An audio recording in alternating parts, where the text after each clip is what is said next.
고린도전서 10장 1절로 13절 말씀입니다. 고린도전서 10장 1절로 13절 말씀. 제가 가진 성경으로는 신약성경 274페이지에 있습니다. 고린도전서 10장 1절로 13절 말씀을 찾았으면 한 목소리로 함께 합독하겠습니다.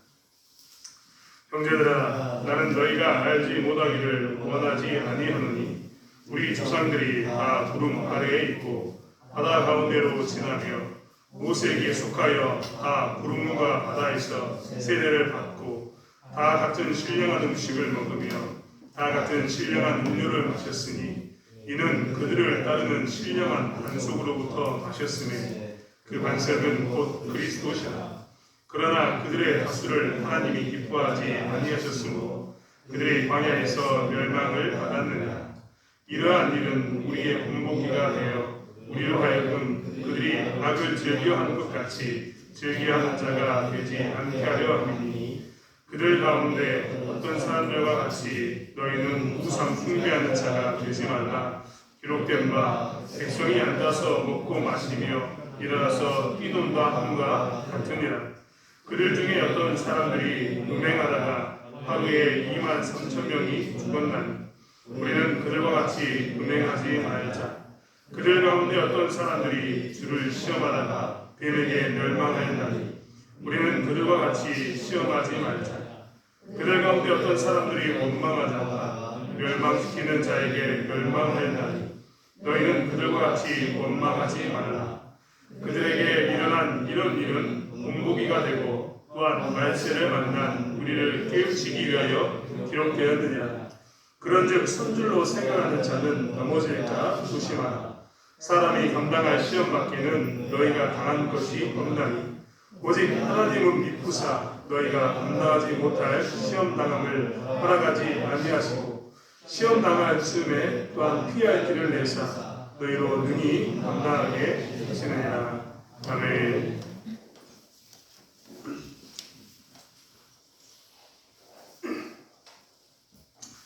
우리는 계속해서 고린도전서의 내용을 보고 있는데요. 고린도전서의 지난 시간의 내용은 이제 우리는 어떻게 든든한 성도로서 믿음을 가진 든든한 성도로서 살 것인가에 관한 이야기였습니다. 특별히 사도의 권리를 이야기하면서 교회는 사도를 어떻게 대해야 되고 또한 사도는 교회를 어떻게 대해야 되는가를 이야기했고 그러면서도 교회의 최종적인 목표가 무엇인가에 대해서 계속해서 이야기를 했었습니다. 고린도전서 10장에 넘으면서 사도 바울은 이제는 10장의 1절에 이렇게 이야기했습니다. 형제들아, 나는 너희가 알지 못하기를 원하지 아니하노니 라고 말입니다. 10장에 있는 이야기는 너희들이 꼭 알았으면 좋겠다. 이것은 좀 어렵다고 잊어버리거나 좀 어렵다고 나는 몰라도 되겠지 라고 생각하지 않고 너희들이 반드시 기억했으면 좋겠다라고 이야기를 하고 있습니다. 이 이야기는 이제 이스라엘 전체에 대한 모든 이야기입니다. 여러분 생각해 보십시오. 고린도 지역에 교회가 세워졌습니다. 고린도 지역은 애시당초 하나님과 거리가 먼 지역이었습니다. 우상을 숭배하는 지역이었고 우상에 대해서 그들은 관대했던 그런 지역이었습니다. 그런 지역에 하나님이 교회를 세우시고 사도 바울을 통해서 고린도 교회에서 가르치게 하셨습니다. 하지만 그들은 여전히 무엇에 약하냐면 성경에 있었던 옛 이야기에 대해서 약합니다. 그렇지 않습니까? 저희도 마찬가지입니다. 저희가 우리나라 역사는 잘 알지만 우리가 미국의 역사를 잘 알까요? 유럽의 역사를 잘 알까요? 아마 중국의 역사를 잘 아는가 물어봐도 잘 모르고 일본의 역사를 잘 아는가 물어봐도 잘 모를 겁니다. 왜냐하면 우리나라의 역사가 아니라 그들의 역사이기 때문입니다. 사실 성경도 이스라엘 백성들에게는 굉장히 친밀한 이야기입니다. 왜냐하면 그들은 계보를 따라서 자기 아버지 계보를 따라서 쭉 가보면 마지막에 누가 있습니까? 아담과 하와가 있고 그 위에 누가 있을까요?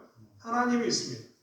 그들은 어렸을 때부터 하나님 말씀을 가까이 했고 하나님 말씀을 익숙하게 들었던 사람들이고 우리 주일학교에서도 이 주일학교 설교를 하면 보통 어떤 설교를 할 것 같습니까? 아브라함의 이야기를 하고 이삭의 이야기를 하고 야곱의 이야기, 요셉의 이야기, 다니엘의 이야기 이런 이야기를 하게 됩니다. 이스라엘 백성들도 자연스럽게 어렸을 때부터 이런 이야기를 듣고 살았을 겁니다. 그렇기 때문에 그들에게 아브라함은 멀리 있는 사람이 아니라 가까이 있는 사람입니다. 야곱은 비록 조상이지만 아주 멀리 있는 조상처럼 보이지만 항상 이야기를 들었기 때문에 아주 친밀한 가운데 있었던 이야기일 겁니다. 우리는 지금 새벽기도 시간에 창세기부터 시작해서 이제 신명기까지 왔는데요. 모세 오경을 이스라엘 백성들이 정말 많이 읽습니다. 그 중에 레위기를 제일 많이 이스라엘 백성들은 읽습니다. 어린아이들에게 제일 먼저 가르치는 것도 레위기의 말씀입니다. 그런데 우리 입장에서는 한번 생각해 보시겠습니까? 우리가 레위기를 읽으면 어떤 느낌일까요? 5제사 7절기 하면서 정말 어려운 제사에 관한 이야기들이 계속 나옵니다. 성전에 관한 이야기가 나오고 지켜야 될 것에 관한 이야기가 나옵니다. 아마 새벽기도에 동참하셨던 분들은 기억하시겠지만 레위기가 가장 어려웠을 겁니다. 설교하는 설교자도 레위기 설교하기가 굉장히 어렵습니다.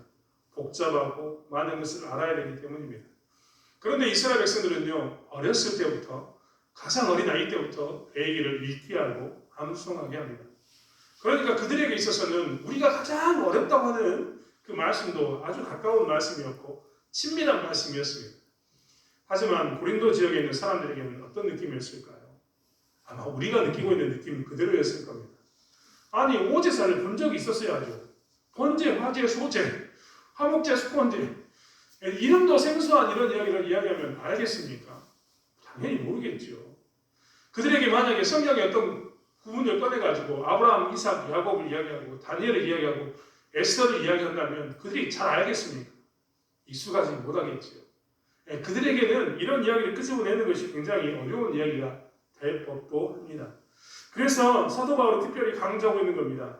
형제들아, 고린도 교회에 있는 형제들아, 나는 너희가 알지 못하기를 원하지 아니한다라고 이야기합니다. 나는 지금부터 이스라엘의 역사 가운데 하나님께서 어떻게 행하셨는가를 끄집어내서 우리의 이야기와 한번 비춰보려고 하는데 너희들이 이것은 이스라엘의 역사고 우리가 잘 모르는 내용이기 때문에 어렵다. 차라리 우리는 이것을 안 듣겠다라고 이야기하지 말고 너희들이 끝까지 듣고 이 말씀을 지키기를 원한다라고 사도 바울은 처음부터 강조하고 있는 겁니다. 그렇기 때문에 고린도 교회에게는 이 이야기가 앞으로 이제 사도 바울이 할 이야기가 좀 어려운 이야기고 처음 듣는 이야기지만 어떻게 해야 한다고요? 집중해서 들어야 되고 반드시 알아야 될 내용이다 라는 이야기가 10장 1절에 있습니다. 한번 읽어볼까요? 10장 1절의 내용은 이렇습니다. 우리 조상들이 다 구름 아래에 있고 바다 가운데로 지나며 모세에게 속하여 다 구름과 바다에서 세례를 받고 다 같은 신령한 음식을 먹으며 다 같은 신령한 음료를 마셨으니 여러분 이 이야기가 이해가 되십니까? 사도 바울이 갑자기 이야기하는 이 이야기에 대해서 조금만 우리가 신경 쓰지 않으면 이게 갑자기 무슨 말이지? 라는 생각이 들 겁니다. 그들은 뭐라고 이야기했냐면 우리 조상들이 다 구름 아래에 있고 바다 가운데로 지나며 라고 이야기합니다. 우리가 잘 알고 있는 바다 가운데로 지냈던 사건은 홍해가 갈라져서 지났던 사건입니다. 그 이야기를 끄집어내고 있습니다. 그런데 2절의 말씀은 그 이야기만 하는 게 아니라 모세에게 속하여 다 구름과 바다에서 세례를 받고 라고 나옵니다. 아니 구름과 바다를 지나갔는데 그게 세례를 받는 사건이었다라고 표현하는 겁니다. 우리는 세례를 어떻게 받습니까? 세례 문답을 하고 교육을 해서 성부와 성자와 성령의 이름으로 저희들이 세례를 주는데 이때에는 어떻게 세례를 받았다라고 이야기하냐면 이스라엘 백성들은 애굽에서 살다가 하나님이 기적을 보여주시고 그들을 불러서 홍해바다 사이를 지나게 하셨는데 그 홍해바다 사이를 지났던 그 사건이 그들에게는 어떤 사건이었다고요? 세례를 받는 사건이었다. 그들은 그저 바다를 급하게 밤새도록 동풍이 불어서 이뤄진 바다를 급하게 건넜을지 모르지만 뒤에 애굽에서 쫓아오는 그 군인들 때문에 두려움 가운데 지냈을지 모르지만 하나님께서는 바다를 가르시고 그때 뭘 했다고요? 이스라엘 전체에게 세례를 베푸신 것이었다라고 이야기하고 있습니다. 그리고 3절은 다 같은 신령한 음식을 먹으며 다 같은 신령한 음료를 마셨다라는 이야기를 합니다. 다 같은 신령한 음식과 신령한 음료는 무엇이었을까요? 이스라엘 백성들이 먹었던 만나와 메추라기 그리고 반석에서 터졌던 생수를 이야기하고 있습니다. 그런데 이 신령한 음식과 신령한 음료라는 것은 무엇이냐면 구름과 바다에서 그들이 그 바다를 지나면서 세례를 받은 것처럼 그들은 만나와 메추라기를 먹었는데 그 만나와 메추라기 그리고 반석에서 터진 이 생수는 그냥 만나와 메추라기 고기를 먹었다 이게 아니고 반석이 터져서 우리가 목말랐는데 물이 나왔다 이런 의미만 있는 게 아니라 그게 무엇이었느냐? 성찬이었다라고 이야기가 나옵니다. 우리는 성찬식을 할 때 우리는 떡과 포도주를 가지고 이것은 예수님의 피입니다. 이것은 예수님의 살입니다라고 기념하며 먹습니다. 그런데 이스라엘 백성들은 광야에서 무엇을 경험했냐면 만나와 메추라기를 먹으면서 반석에서 드신 샘물을 먹으면서 뭘 경험했다고요? 성찬을 경험했던 겁니다. 그들도 모르는 사이에 세례를 받았고 그들도 모르는 사이에 뭘 했다고요? 성찬에 참여해서 성찬을 했다라고 사도 바울은 고린도 교회에게 설명해 줍니다. 그래서 그 뒤에 대한 이야기가 그들을 따르는 신령한 반석으로부터 마셨음에 그 반석은 곧 그리스도시다라고 이야기합니다. 그들은 성찬식을 하면서 만나와 메추라기와 생수를 가지고 그들도 모르는 사이에 성찬식을 했는데 그때 그 터졌던 반석은 누구였냐? 많은 사람들이 모세가 바다 이 지팡이를 쳐가지고 하나님의 은혜 가운데 물을 냈다 이것만 생각하는데 그 반석은 누구였다고요? 그리스도였다라고 설명해 주는 겁니다. 그러니까 그들도 모르는 사이에 그리스도라는 반석 안에서 그리스도의 살과 그리스도의 피를 먹는 성찬식을 경험했다라고 사도 바울은 설명했습니다. 우리가 생각해도 한 번도 이렇게 생각해보지 않았지 않습니까? 드디어 사도 바울이 설명해 준 겁니다. 이스라엘 백성들은 너희들에게는 생소하지만 이스라엘의 그 조상들 중에 출애굽했던 이스라엘 백성들은 그렇게 바다를 건너면서 세례를 받았고 만나와 메추라기와 생수를 마시면서 그들은 성찬식에 참여했고 그것을 이끌었던 분은 누구라고요? 그리스도 예수였다라고 이야기하고 있습니다. 우리가 생각하기에는 상상할 수도 없었는데 지금 고린도 교회가 예수 그리스도의 이름으로 성찬식을 나누고 고린도 교회가 세례를 나눈 것처럼 그 일은 이미 언제 있었다고요? 저 출애굽했던 시기에 그때 있었다라고 이야기합니다. 이런 것을 우리는 뭐라고 이야기하냐면 예표되었다라고 이야기합니다. 직접적으로 예수의 피와 살을 먹은 건 아니지만 예수님의 피를 상징하는 만나와 메추라기 생수 그리고 세례를 상징하는 바다가 갈라지는 사건을 통해서 물 사이를 지나간 것을 통해서 무엇을 보여주셨다고요? 예수님이 앞으로 오시면 완전하게 물과 성령으로 세례를 주는 것 그리고 완전하게 성부와 성자와 성령의 이름으로 세례를 주고 그의 살과 그의 피를 나눔으로 인해서 성찬식을 하는데 하나님께서는 아주 오래전에 출애굽 사건을 통해서 잠깐 미리 그들에게 앞으로 이런 일이 있을 거야 라고 뭘 보여줬다고요? 예표. 이 일을 미리 보여주시고 경험하게 하신 겁니다. 그러니까 애굽에서 출애굽했던 이스라엘 백성들은 무엇을 경험했냐면 성찬을 경험했고 세례를 경험했습니다. 그리고 그들은 어디에 살았냐면 광야에 살았습니다.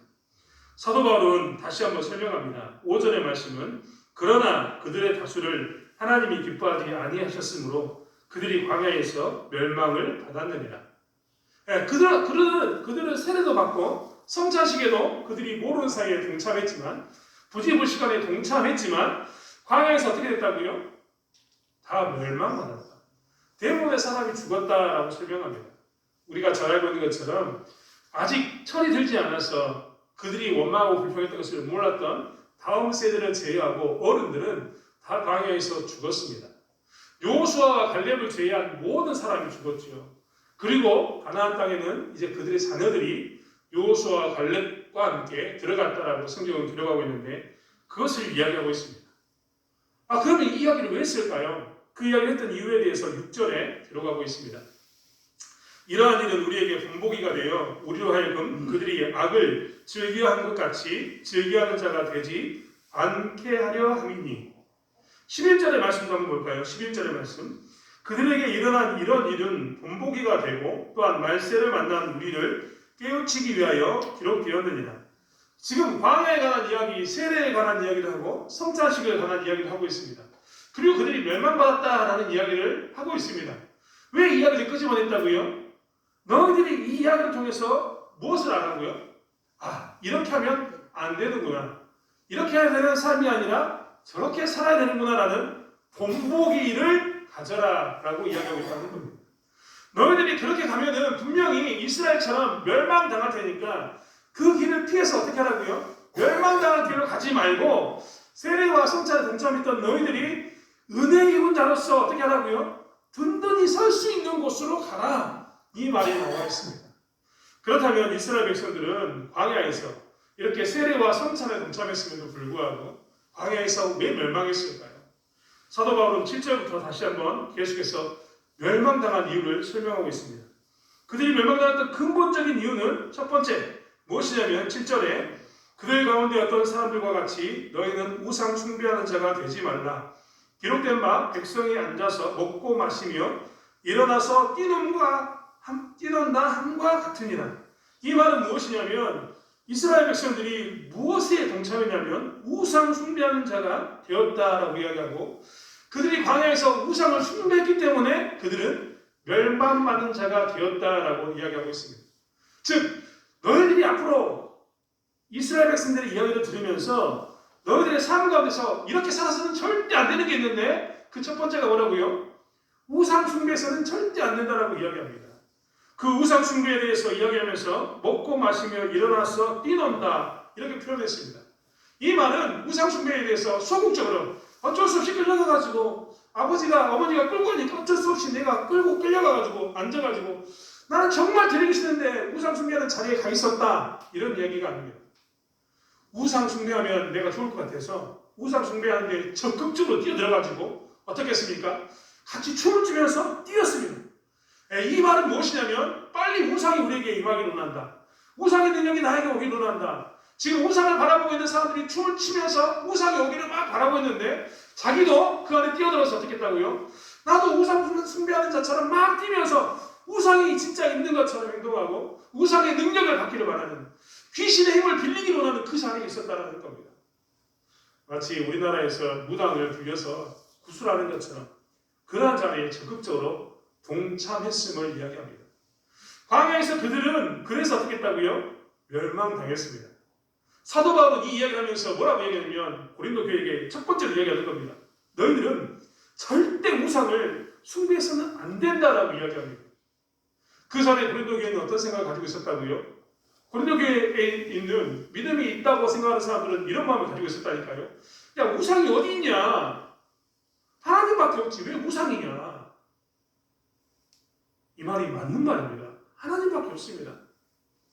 우상이 없는데 우상을 섬기는 음식을 좀 먹으면 어쩌냐? 고린도 교회는 이 지식을 가지고 있는 아는 사람들은 그런 생각을 가지고 있었습니다. 그런데 이런 것에 대해서 사도 바울은 뭐라고 이야기했습니까? 그렇게 하면 너희들이 우상의 그 숭배하는 자리에 우상의 신전에 가거나 우상의 숭배하는 자리에서 음식을 같이 먹으면 너희보다 더 연약한 자들은 실족하게 된다라고 했던 이야기가 고린도 교회에 있었습니다. 사도 바울은 마치 그들에게 이야기합니다. 너희들은 우상이 없다라고 이야기하면서 자유하니까 우상의 신전에도 들어가고 우상의 음식도 먹고 우상의 음식을 먹는데 직접 같이 자리에 앉아서 그 음식을 뜯어먹고 있는데 그런 자리에 가면 어떻게 된다고요? 멸망받을 거다라고 이야기하고 있는 겁니다. 우리의 조상들 가운데 애국에서 출애굽했던 그들 가운데 세례를 받고 성찬식에 동참했음에도 불구하고 예수 그리스도라는 반석의 그 능력에 따라서 그런 일들이 있었음에도 불구하고 그들이 광야에서 멸망당했던 그 첫 번째 이유처럼 너희들이 우상을 따라서 우상의 신전에 들어가서 우상들과 함께하는 그 식사를 하게 되면 어떻게 된다고요? 멸망당할 것이다 라고 이야기하며 이것을 너희들이 꼭 기억했으면 좋겠다라고 이야기합니다. 두 번째로 이야기하면서 또 그들의 역사를 이야기합니다. 8절의 말씀은 그들 중에 어떤 사람들입니다. 음행을 하다가 하루에 23,000명이 죽었나니 우리는 그들과 같이 음행하지 말자. 두 번째로 너희들이 해서는 안 되는 게 있는데 그것은 뭐냐면 음행의 사건입니다. 여러분 우리는 이 음행의 사건에 대해서 민수기서 25장의 바알볼의 사건으로 너무나 잘 알고 있습니다. 바알볼의 사건은 무엇이냐면 계속해서 이스라엘 백성들은 오늘 새벽기도에도 이 바알볼의 사건이 나왔는데 신명기에서도 이야기를 합니다. 이 바알볼의 사건은 뭐냐면 발람과 발락이 모압 왕이 무엇을 하냐면 이스라엘을 타락시키고 싶습니다. 지게 만들고 싶은데 하나님께 살아가지 않습니다. 그래서 최고의 수단을 했던 게 뭐냐면 이방 여인들과 함께 결혼을 시키는 거였습니다. 이방 여인들과 결혼을 시킨다 이 말은 우리가 늘 아는 것처럼 그냥 결혼한다 이런 의미가 절대 아닙니다. 뭐냐면 이방 여인이 섬기는 신도 내가 받아들이겠다. 내 아내가 섬기는 신도 내 하나님과 똑같다 라는 모습으로 그들은 무엇을 했냐면 이 이방 여인들과 함께 결혼을 했습니다. 심지어는 동침을 했던 겁니다. 이 음행은 단순하게 그렇기 때문에 음행을 했다, 다른 여자와 잠을 잤다 이런 이야기가 아니라 뭡니까? 그 여인의 신도 내가 섬기고 그 여인도 뭐라고요? 내가 인정한다. 그 신도 인정한다라는 이야기였습니다. 하나님의 거룩함을 훼손하는 대표적인 사건이었기 때문에 하나님께서는 바알볼의 사건을 통해서 이스라엘 백성들에게 무엇을 이야기했냐면 하나님의 거룩함을 훼손한 자는 반드시 죽는다라고 이야기했습니다. 이 음행은 단순하게 음행이 아니라 하나님의 거룩함을 훼손하는 사건이다라고 했던 사건입니다. 그 이야기를 8절에 이야기하고 있습니다. 어떤 사람들은 그렇기 때문에 바알볼에서 죽었던 그 사람들입니다.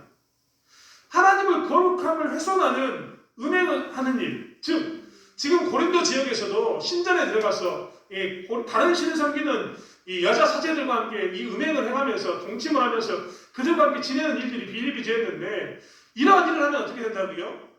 우리의 조상들이 그런 일을 통해서 멸망받았던 것처럼 너희들도 이런 일을 행하게 되면 멸망받을 것이다 라고 고린도 교회에 설명하고 있습니다. 세 번째는 9절의 말씀이 뭐라고 이야기하냐면 그들 가운데 어떤 사람들이 주를 시험하다가 뱀에게 멸망하였나니 우리는 그들과 같이 시험하지 말자라고 이야기합니다. 9절의 말씀에는 너희들이 시험하면 멸망당할 것이다 라고 이야기합니다. 민수기서 21장 4절 9절 말씀에 보면 이 사건이 나와 있습니다. 이스라엘 백성들이 뭐라고 이야기하냐면 하나님께서 하나님이 허락하지 않는 땅, 즉 하나님이 허락하지 않는 땅이 있었는데 그게 에서의 자손들에게 줬던 에돔 족속의 땅이었습니다. 그 땅에는 하나님께서 지나가지 못하게 하고 그 땅의 백성들이 돌아가라 하면 돌아가라고 했는데 이스라엘 백성들이 이 돌아가라는 사건 때문에 뭐라냐면 원망합니다. 불평합니다. 아니 하나님 이 에돔 족속이 우리에게 허락하지 않았는데 여기만 지나가면 우리가 빨리 갈 수 있는데 왜 돌아가야 합니까? 하고 그들이 원망합니다. 그때 하나님께서 뭘 보내시냐면 이 불뱀을 보내십니다. 그 사건에 대해서 이야기하고 있습니다. 뱀들에게 멸망당했다는 겁니다. 우리는 이 사건을 통해서 하나님의 인도하시기 위해서 불신이 있었을 때 왜 내가 알고 있음에도 불구하고 돌아가야 되느냐 이 이야기를 하고 있는 겁니다. 하나님이 돌아가라고 한다면 우리 어떻게 합니까? 돌아가야 한다. 돌아가야 할 때 원망하며 불평한다라고 이야기합니다. 말이 굉장히 쉬운 것처럼 보이지만 이것이 정말 미칠 노릇입니다. 여러분 그렇지 않습니까? 내가 알기로는 이 길로 가는 게 제일 빠른 답이고 그렇게 가는 게 제일 좋습니다. 그런데 좋은 길을 놔두고 돌아가라고 이야기합니다. 뻔히 이 길로 가는 게 좋은 줄 아는데 돌아가라고 이야기하면 누가 좋아하겠습니까? 가는 내내 이야기하죠. 아니 저 길로 가자고 하니까 왜 이 길로 가자고 이야기하냐고. 여러분 그러지 않을 것 같습니까? 제가 이 동네 지리를 잘 모르는데요. 여러분과 함께 이 동네 산에 갔습니다. 근데 산에 갔던 제가 저리로 가자고 이야기하면 여러분 제 말 듣겠습니까? 목사님 이리 가면 더 빠른데요. 분명히 그렇게 이야기할 겁니다. 똑같은 것 아니겠습니까? 돌아가라고 하는 그 일에 대해서 원망하고 불평하지 말라. 지금 고린도 교회는요, 그들 가운데 하나님에 대한 지식이 있는 사람들이 있었습니다. 그들은 아까 이야기했던 우상의 숭배 이런 문제에 대해서 이렇게 이야기했다니까요. 우상이 없다. 우상이 없는 건 우리가 당연한 거 아니냐. 나는 바른 지식을 가지고 있는데 왜 내가 더 연약한 사람들을 위해서 음식을 먹으면 안 되냐. 나는 내가 분명히 하나님을 저 신전에 들어가도 아무 상관이 없는데 우상이 없으니까 저 신전에 들어가도 아무 상관이 없는데 왜 내가 더 연약한 사람들 때문에 돌아가야 되냐. 나는 돌아가기 싫다. 왜 더 연약한 사람들만 생각하냐. 나도 좀 생각이 달라.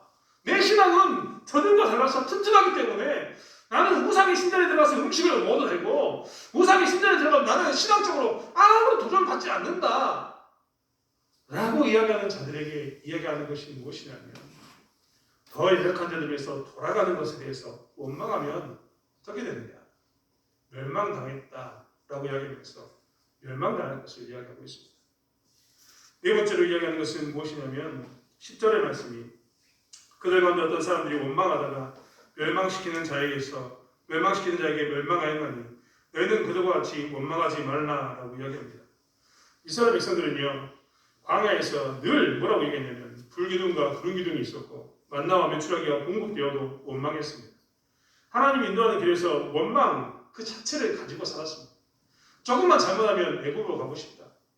그들이 노예로 애굽에서 살았음에도 불구하고 그들은 조금만 힘들면 애굽에서 우리가 고기를 먹었고, 애굽에서 우리가 신선한 야채를 먹었고, 애굽에서 뭐 있다고 얘기하면서 차라리 애굽으로 가는 게 낫지 않냐라고 이야기합니다. 하나님이 조금만 이 불기둥과 불기둥 중에서 멈춰있거나 다른 곳으로 좀 돌아가게 하면 그들은 항상 뭐라고 이야기하냐면, 아니 우리가 이렇게 힘들게 이 광야에 살 거면 차라리 애굽으로 가자라고 늘 원망하고 살았습니다. 그 원망하는 사람들에게 하나님께서 뭘 주셨냐면 멸망을 주셨다라고 이야기하면서 고린도 교회에 이야기하고 있는 겁니다. 문제가 있을 때마다 성찬을 경험했고 세례를 경험했음에도 불구하고 원망하고 불평하는 것. 고린도 교회에 살다 보니까, 고린도역에 살다 보니까 예수 믿으면서 얼마나 힘들었겠습니까? 남들은, 내 친구들은 예수 믿기 전에 만났던 그 친구들은 다 자유하면서 살고 있습니다. 그들은 아무 신전에나 들어가거나 아무 사람을 만나거나 아무 곳에 들어가서 같이 은행을 하거나 마음대로 누리고 살고 있는데, 이제 나는 예수 믿으면서 어떻게 됐습니까? 내 삶이 제약을 받고 하나님 은혜 가운데서 절제되는 이런 문제가 생겼습니다. 그때마다 그들은 원망했을지 모릅니다. 그런 그들에게 하나님을 성찬의 세례를 경험하고 예수의 십자가의 은혜를 알면서도 원망한다면 너희들이 어떻게 된다? 우리의 조상들이 그랬던 것처럼 멸망당하게 된다라고 이야기하고 있습니다.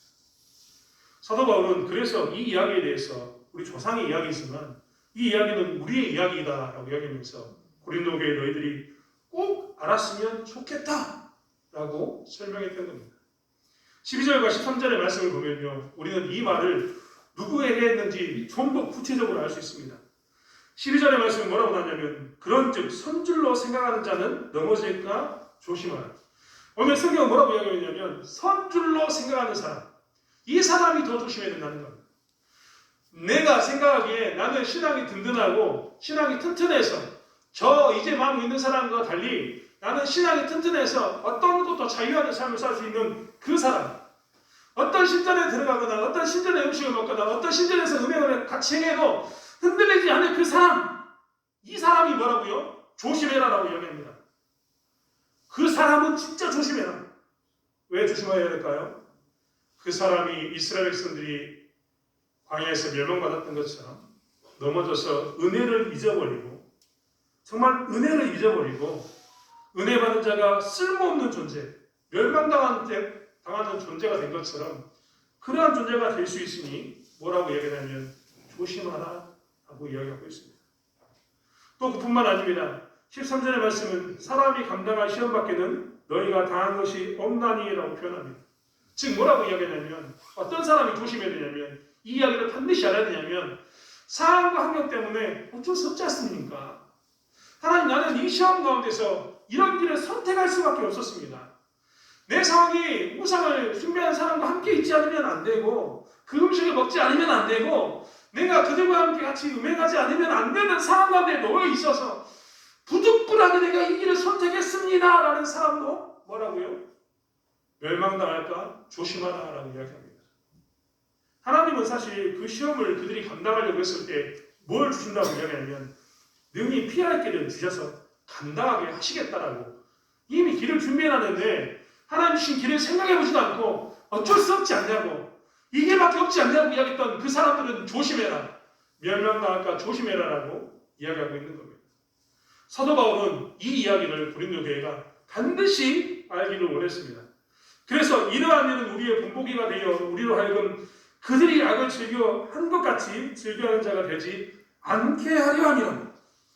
이러한 일은 본보기가 되고 또한 말세를 만난 우리를 깨우치기 위하여 기록되었느니라라고 이야기하면서, 너희들은 이 말씀을 들으면서 어떻게 해야 된다고요? 깨우쳐야 된다.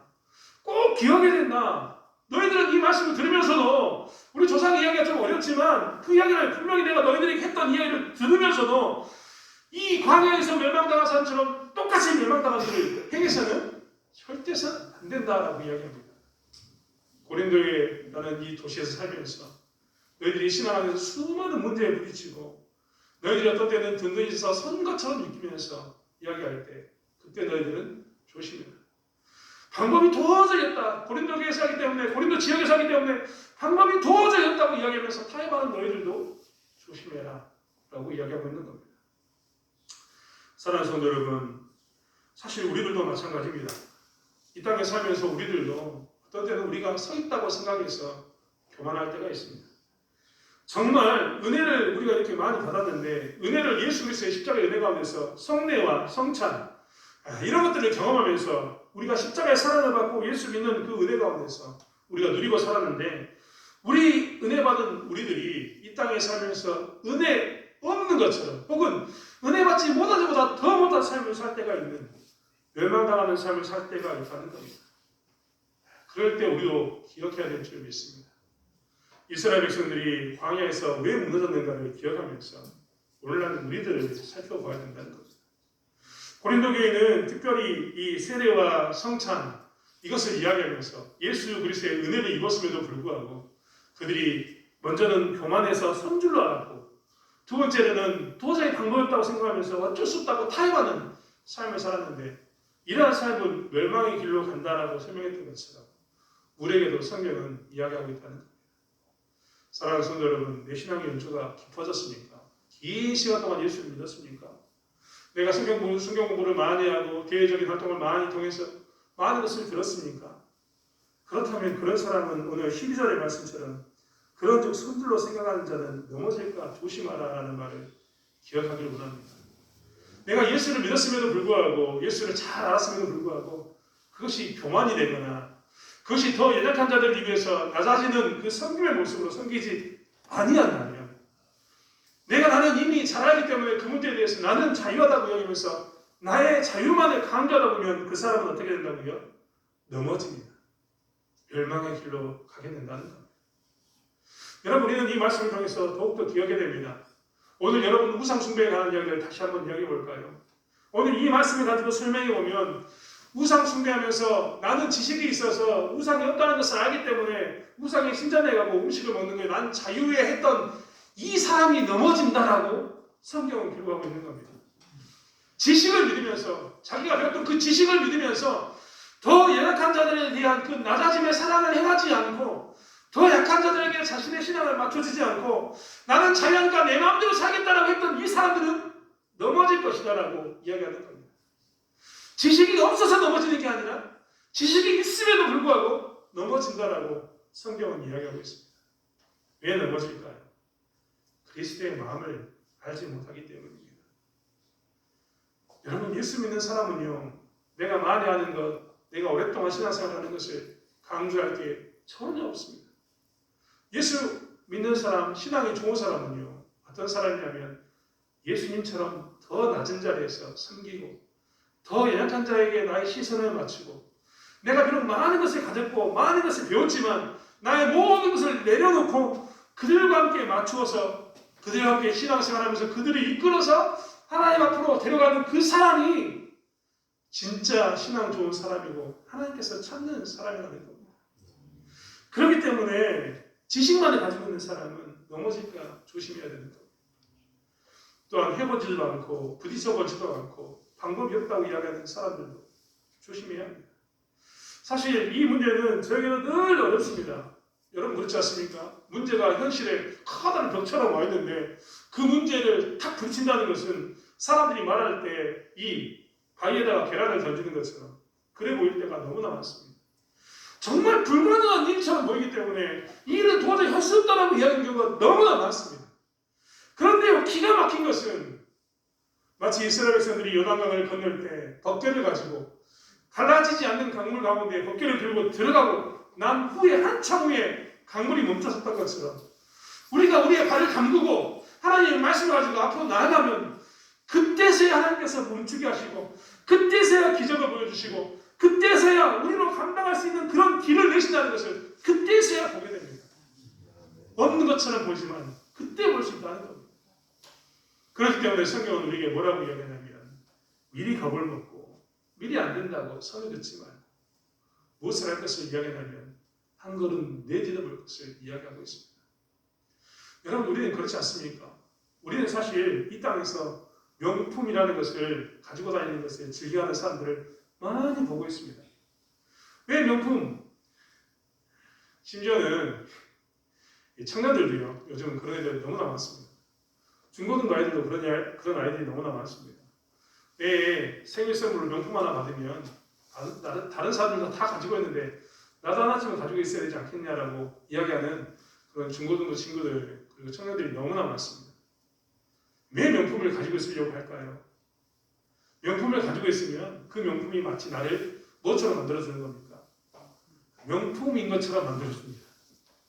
그 가치가 내가 그것을 들고 있으면서 내 가치가 어떻게 된다고 생각하냐면 좋아진다라고 생각하기 때문에 그것을 들고 입고 싶어합니다. 그 가방 하나가 무슨 의미가 있습니까? 여러분 비 오는 날 명품 신발을 비 안 맞추려고 품에 안고 다니는 사람 보셨습니까? 신발을 신으려고 있는 거지 품에 안고 다니려고 있는 게 아님에도 불구하고 그렇게 삽니다. 왜냐하면 그것이 나의 가치를 높여준다라고 생각하기 때문입니다.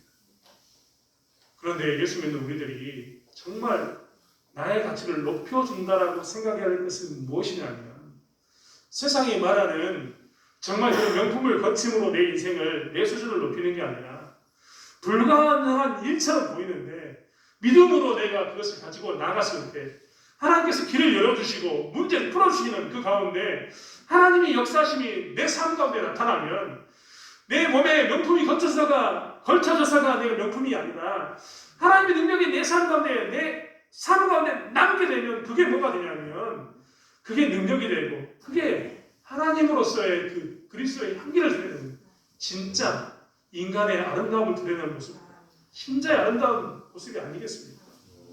그렇기 때문에 하나님께서는 우리에게 항상 무엇을 주냐면 감당한 시험을 줍니다. 사람들이 보기에는 불가능할 것처럼 보이는데 예수 믿는 사람은 그것을 해결해냅니다.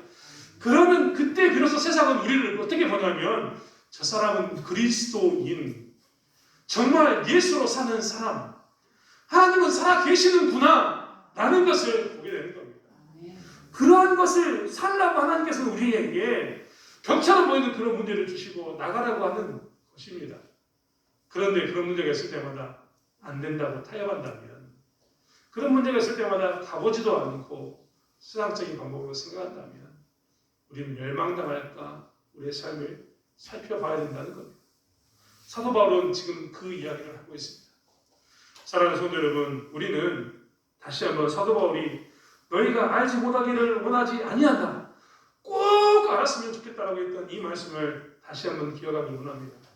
그리고 다시 한번 우리는 어떻게 살아야 되는가, 정말 우리가 세례를 받고 성찬식에 동참했던 예수 그리스도의 은혜를 입은 사람이라면 우리는 어떻게 살아야 되는가를 다시 한번 살핌으로 인해서 생명의 길로 나아가는 저와 여러분이 되길 원합니다.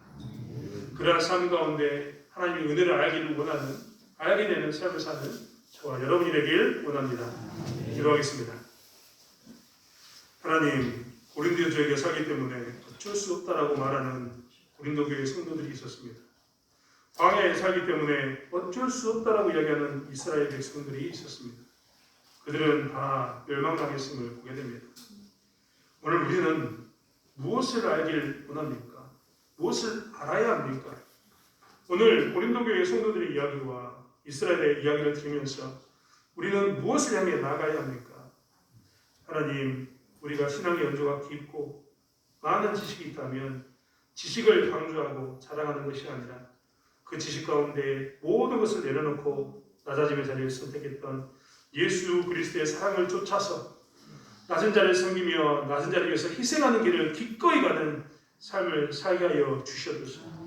또한 막혀있는 길 가운데 막혀있는 것처럼 보일 때 어쩔 수 없다라고 이야기하는 게 아니라 우리가 이 땅에서 이 광야에서 애국으로 가는 것이 유일한 방법이다 이야기했던 그들처럼, 혹은 고린도에 살기 때문에 어쩔 수 없다고 이야기했던 그들처럼 사는 것이 아니라 정말 아버지 하나님, 불가능한 일 가운데 한 걸음 한 걸음 내딛어서 그리스도가 나의 삶 가운데 체화되고 나타나기를 소망하는 저희들 되게 하여 주시옵소서. 이것을 아는 저희들 될 수 있도록, 대청교회 될 수 있도록 역사하여 주시옵소서. 감사드리며 예수님의 이름으로 기도드렸습니다. 아멘.